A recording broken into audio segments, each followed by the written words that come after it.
Wala, 3 lang lumusot eh. Kung hindi pa binuhat ng ICC, malamang walang nakakapasok na PDP. Tama! O mga DDS ha, maniwala na kayo, wala talagang 32 milyon. Ang meron, 32 minions.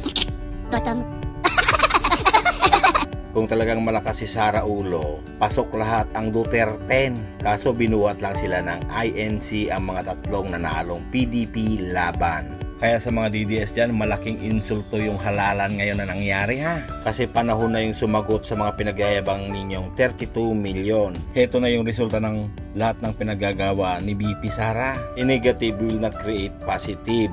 O siya, tatagalogin ko, baka hindi nyo naman maintindihan mga DDS. Ang ibig kong sabihin, ang negatibo hindi pwedeng maging positibo kahit kailanman. Kaya sa mga ka-BBM ko dyan, maniwala lang tayo kay BBM dahil alam ko kasama niya ang Panginoon. Para sa mga DDS naman, standby lang kayo sa SMNI sa sasabihin ni Banat Bay at ni Maharlika. Kung ano yung sasabihin nila, susundin ninyo. Kung ano yung i-post nila, yun din ang i-post ninyo. Alam nyo guys, ang mga DDS parang mga grade 1. Kahit anong paliwanag mo sa 1 plus 1, hindi nila magets. Ang sagot nila, 3 pa rin. Gagawa sila ng issue, tapos pag sinagot mo, at pag napikon, sasabihin nila sa'yo, bangag. Yung mga siniraan ni BP Sara ng mga congressman at congresswoman, nanalo pa rin naman. Kasi naman yung ibang senador ni BP Sara, nangangampanya, sinisiraan si BBM pero bumabalik naman sa nakaraang administrasyon. Tignan nyo itong video na to. Tama! Hindi po pwedeng basta sabihin ng Pangulo, o sige bukas 20 na yung bigas. Bakit? Nag-invest ba tayo sa agrikultura?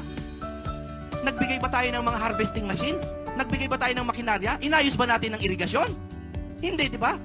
O, kita na ninyo, hindi nagawa ni Digong yan, kaya ngayon palang ginagawa ni BBM. Ewan ko sa mga minions na to. Nung panahon ni Digong na mahal ang bigas, hindi sila nagutom. Pero ngayong panahon ni BBM na bumaba ang presyo ng bigas, gutom na daw sila. Kayo nang bahalang umintindi sa mga DDS. Okay guys, bye-bye na. Papalo na rin and share.